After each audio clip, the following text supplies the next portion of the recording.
NEET का result आ गया है, कई जगह खुशियां मन रही होगी, कई जगह थोड़ा दुख हो रहा होगा, पर जो वीडियो बनाने वाला हूं वो काम का है क्योंकि द्वंद अभी भी जारी है। जो डॉक्टर बनने का सपना जिनका पूरा हो रहा है उनको शायद पता नहीं पड़ रहा है कि उन्हें क्या मिल सकता है।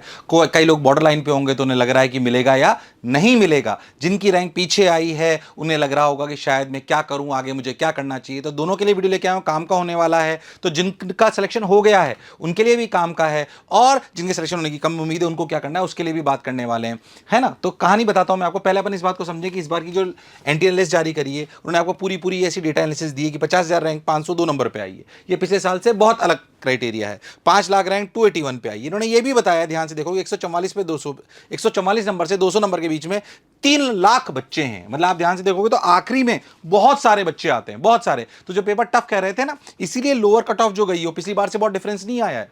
फिर 144 और पिछली बार 137, इसमें बहुत कोई डिफरेंस नहीं आया है। जो अपनी रैंक थी, जो अपनी पिछली बार की कट ऑफ और इस बार की कट ऑफ है, उसमें बहुत डिफरेंस नहीं आया। इसी वजह से जो पेपर टफ लग रहा था, यानी कि जो ऐसा समझो कि 60-70% जो पेपर था वो लगभग लगभग पिछले साल जैसा ही था, पर बाद के कुछ जो सवाल थे वो टफ थे, इसलिए पेपर को बहुत टफ मान लिया गया। खैर, ये डेटा से आपको क्या मिलने वाला है वो भी मैं आपको समझाऊंगा। ध्यान से देखो तो 651 से 686 पे 73 ही बच्चे हैं। 650 से 601 में 1259 ही बच्चे हैं। खैर, इससे तुम्हें अभी शायद कोई लेना देना नहीं, पर तुम्हारे को ये कैसे इंपैक्ट करता है वो मैं समझाना चाह रहा हूं। देखो, अगर तुम ध्यान देखो तो 50,000 रैंक पिछली बार 625 पे थी। ये उनके लिए भी वीडियो बहुत काम का है जो अगले साल तैयारी करना चाहते हैं। 625 थी और 502, सोच के देखो तो 123 नंबर का डिफरेंस आ गया 50,000 रैंक पे। ये डिफरेंस 1 लाख रैंक पे 116 रह गया, 1.5 लाख पे 107 रह गया। धीरे धीरे देखो तो डिफरेंस घटता जा रहा है, और नीचे जाओगे 5 लाख पे आते आते ये बहुत घट गया। और आप जानते हो कि जो क्वालिफाइड स्टूडेंट में ये घट के 12 या 15 नंबर रह गया। यानी कि नीचे के बच्चों में डिफरेंस नहीं आया है पिछले साल और इस साल में, जो अपर के बच्चे हैं उन्हीं में डिफरेंस आया है। यानी कि जो लोअर कैटेगरी के सवाल थे उनमें ज्यादा डिफरेंस नहीं आया। जिन्होंने डिफरेंस क्रिएट करा वो जो मीडियम अपर लेवल के सवाल थे उन्होंने डिफरेंस क्रिएट करा। मतलब इजी के साथ साथ आपको मीडियम और टफ करना भी बहुत जरूरी है। फिर कह रहा हूं वीडियो काम का है, पूरा देखना। जिनका सिलेक्शन हो रहा है उनके लिए भी काम का है। उन्हें अच्छे से बताऊंगा कि कौन से रैंक के बाद उन्हें किस किस कॉलेज में और किस किस स्टेट में क्या क्या मिल सकता है। तो चलिए, ये वाली बात आपको समझाई। एक और बात आपको बताता हूं, ये बहुत इंपॉर्टेंट चीज है, बहुत इंपॉर्टेंट, जो हमने पूरी शीट बनाई है। ये जो बच्चे मुझे देख रहे हैं उनके लिए काम की है, जो इस बार हैं। अगर आप ध्यान से देखो तो हमारे जो मेजर स्टेट्स हैं उनके लिए हमने बनाई है उत्तर प्रदेश, बिहार, राजस्थान, मध्य प्रदेश, झारखंड, महाराष्ट्र, वेस्ट बंगाल। ये वो नंबर है ऑल इंडिया 15%, ऑल इंडिया के हिसाब से बता रहा हूं मैं आपको, ठीक है। ऑल इंडिया 15% जो कैटेगरी पे जो स्टेट वाइज नंबर पे मिलती हैं वो आपको बताऊं तो पिछली बार 659 पे मिली थी, इस बार 535 पे मिलने की पूरी पूरी उम्मीद है, क्योंकि 21,000 रैंक है। ये 2-5 नंबर ऊपर नीचे हो सकता है।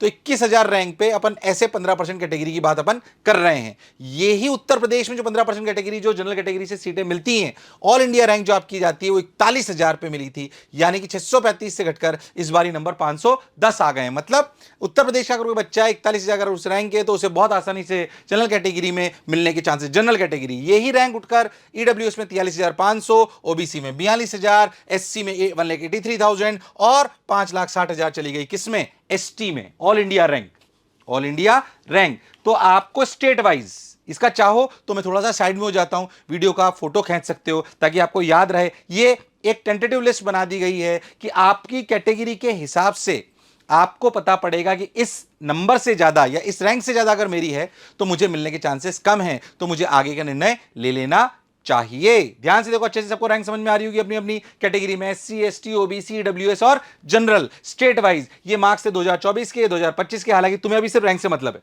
वेस्ट बंगाल जनरल 41,000, 1,02,000 ईडब्ल्यूएस, इसी के आसपास वापस ही गिरता है, क्योंकि जो category of distribution of categories है, distribution of categories state wise, वो लगभग लगभग हर साल हमने देखा है कि सेम रहता है। मतलब मैं आपको क्या समझाना चाह रहा हूं कि वेस्ट बंगाल में 41,000 पे जनरल पे मिली थी, पर सोचो 1,02,000 पे भी मिल गया था। कहां पर ये मिल गया था, ईडब्ल्यूएस में। ऐसे ओबीसी में 51,000 में मिला था, पर हर स्टेट के लिए अलग अलग है। तो लगभग लगभग यही वेरिएशन आता है इन स्टेट्स में। जाहिर सी बात है एक्यूरेट तो अपन बिल्कुल नहीं बोल सकते, बट हां काफी हद तक यही वेरिएशन रहता है। तो ये वाली लिस्ट तुम्हारे लिए बहुत काम की है कि अगर आप कौन सी कैटेगरी में लाई कर रहे हो और कौन से स्टेट के हो, इस पूरी लिस्ट को देखो और समझो कि हम कहां लाई कर रहे हैं और हमारा इस बार डॉक्टर बनने का सपना पूरा हो रहा है या नहीं हो रहा। बहुत स्ट्रिक्टली अब उन पे बात कर रहा हूं जो इस कैटेगरी में आ ही नहीं रहे कहीं।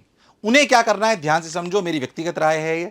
फिर मैं कह रहा हूं जोश और जुनून के आगे पूरी दुनिया नतमस्तक होती है, पर जो भी मैं आपको आज अभी बताने वाला हूं वो प्रोबेबिलिटी के हिसाब से बताने वाला हूं। मतलब प्रोबेबिलिटी के हिसाब से मतलब कि मैक्सिमम किस कैटेगरी के बच्चे अगले साल सेलेक्ट हो जाते हैं, जिन्होंने फर्स्ट ड्रॉप लिया, सेकंड ड्रॉप लिया, 12th के साथ करा, उसके लिए जनरल कैटेगरी, ओबीसी, और इसके लिए मैंने पूरी एक लिस्ट बनाई है। ध्यान से समझे फटाफट। पहले भी एक बनाया था पर उसको और अब रैंक वाइज कर दिया है ताकि आपको क्लैरिटी रहे। अगर आप 12th के साथ प्रिपरेशन कर रहे थे, कोई प्रिपरेशन 12th के साथ थे, कोई प्रिपरेशन नहीं करी थी, तो आप जनरल के हो, ओबीसी के हो, एससी एसटी के हो, बिना खुद को जज करे, भले 50 नंबर आए हो, जिस रेस में हमने पहले दौड़े ही नहीं उसमें कितने नंबर आए उससे खुद को जज मत करना। बच्चे कई बार जज करते हैं कि 50 नंबर आए थे, पता नहीं मैं 550 600 तक कैसे पहुंच पाऊंगा। कोई फर्क नहीं पड़ता, अगर तैयारी नहीं करी थी तो आपको यहां होना चाहिए। तैयारी करो। तो इस बार अभी मोशन में, अभी तो जब मैं वीडियो बना रहा हूं तो पूरा रिजल्ट हमारे को डिक्लेयर हुआ नहीं है, अगर आप हो सकता है वीडियो बाद में भी देख रहे हो, पर अभी तक जब मैं वीडियो बना रहा हूं मोशन की 6 रैंक टॉप 100 जनरल ओबीसी में आ चुकी हैं। टॉप 100 में 6 रैंक्स, और बहुत सारे बच्चे 1000 के अंडर में भी करीब 28 बच्चे देख के आ चुका हूं जो अंडर 1000 जो है दिखाई दे रहे हैं। अभी तो खैर रिजल्ट कंपाइल हो रहा है तो शाम तक हमें और अच्छे से पता पड़ेगा। खैर तो बहुत शानदार रिजल्ट आया। मैं मोशन का रिजल्ट गाने के लिए सिर्फ यहाँ पे नहीं आया हूँ, जाहिर सी बात है बहुत सारे बच्चे सेलेक्ट होते हैं। जो बच्चे सेलेक्ट होते हैं उनके लिए बहुत खुशी की बात है, उनके सभी अभिभावकजनों को सबको बहुत बहुत बधाई। खैर आज मैं जनरल बात करने आया हूँ। अगर आप 12th के साथ हैं, विद प्रिपरेशन करी थी, प्रिपरेशन का मतलब ढंग से पढ़ाई करी थी, अगर आपने सिर्फ कोचिंग ज्वाइन कर ली थी उसे प्रिपरेशन नहीं मैं मानता हूं, मैं ढंग से करी थी, और आप सिर्फ 12th के साथ थे तो ड्रॉप लेने के चांसेस मेरे हिसाब से लेना चाहिए। पर उसके बावजूद भी अगर आपकी रैंक जनरल में 12 लाख के ऊपर चली गई, प्रिपरेशन तो करी थी 12th के साथ अच्छे से 11 12, फिर भी 12 लाख के ऊपर चली गई है, तो मैं कहना चाहता हूं मत करना। पर अगर आप एससी एसटी हैं तो कर लीजिए। ध्यान सुनना मेरी बात, 12th के साथ बहुत अच्छी प्रिपरेशन करी थी, 11 12 अच्छे ढंग से कोचिंग ज्वाइन करके, फिर भी सिलेक्शन नहीं हुआ, 12 लाख से ज्यादा रैंक आ रही है जनरल सीआरएल, तो एक बार विचार करना कि मुझे वाकई क्या ये मेरा डॉक्टर बनना कप ऑफ टी है, या भगवान ने मेरी सफलता के लिए कोई और रास्ता चुन रखा है। ऐसे ही फर्स्ट ड्रॉप और सेकंड ड्रॉप हो और आपने प्रिपरेशन करी थी, मतलब पहला ड्रॉप ले चुके हो, सेकंड ड्रॉप ले चुके हो और आपने प्रिपरेशन करी थी, और जनरल कैटेगरी में आपकी जो रैंक है वो 7 लाख को पार कर गई है, तो मेरी व्यक्तिगत मत है कि अगले साल वापस सेलेक्ट होने के चांसेस थोड़े कम रहते हैं। फिर मैं कह रहा हूं जोश और जुनून और हिम्मत के आगे पूरी दुनिया नतमस्तक होती है। तो एक्सेप्शंस बहुत होते हैं, मैं उनके लिए बात कर रहा हूं जो प्रोबेबिलिटी के हिसाब से आता है कि अमूमन किन के सिलेक्शंस होते हैं।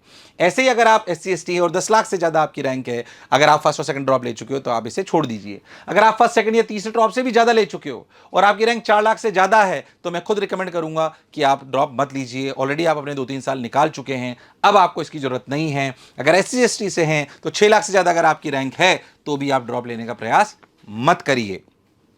मोशन से ही बहुत सारे बच्चे सेलेक्ट हो रहे हैं। आशा करता हूं कि आप सभी लोग जो मुझे सुन रहे होंगे ये वाला वीडियो आपके लिए काम का होगा। सबके लिए मैंने आपको बातें बताई, किनको ड्रॉप लेना चाहिए, किनको नहीं लेना चाहिए, किस रैंक पर क्या मिलेगा। इस वाली शीट को दोबारा से आप एक बार देख सकते हो, किन किन स्टेट्स में किस किस के चांसेस हैं। ये एक टेंटेटिव लिस्ट हमने बनाई है, धीरे धीरे डेटा और क्लियर होता जाएगा तो हम आपको बताते जाएंगे। पर जैसे आप सब लोग देखेंगे कि अपर की कट ऑफ थोड़ी कम गई है, पर लोअर की कट ऑफ लगभग वो ही गई है जो पिछले साल थी। यही बताता है कि पेपर में कुछ परसेंटेज को ही टफ करा गया था, बाकी सब लोग लोअर लेवल पे ही मैक्सिमम रह गए। तो अगर जिंदगी में आगे बढ़ना है तो जो कहते हैं ना कि एक सीमा तक तो सब पहुंच जाते हैं, पर उस सीमा के बाद जो 5% 10% ऊपर निकलता है, यानी कि ऐसा समझो कि पूरे साल में 8 घंटे तो बहुत सारे बच्चे पढ़ रहे होते हैं, पर 12 घंटे रोज 100 सवाल करने वाले बच्चे थोड़े कम होते हैं, पर वो ही बहुत बड़ा डिफरेंस क्रिएट करते हैं। तो आशा करता हूं अगले साल आप वो डिफरेंस जरूर क्रिएट करोगे। हम भी आपके साथ खड़े हैं पूरी शिद्दत के साथ। मोशन के बच्चे पूरी मेहनत के साथ रिजल्ट लाते हैं। हमारा ध्येय हमेशा सिर्फ टॉप रैंक नहीं रहता, मैक्सिमम बच्चे सेलेक्ट होने चाहिए। व्यक्तिगत रूप से मेरी भी सफलता का रास्ता मुझे नजर आता है। मुझे सुनने के लिए भी बहुत बहुत बहुत धन्यवाद। ऐसे ही प्रेम बनाए रखिए, यही हमारा ऊर्जा का स्रोत है। Thank you.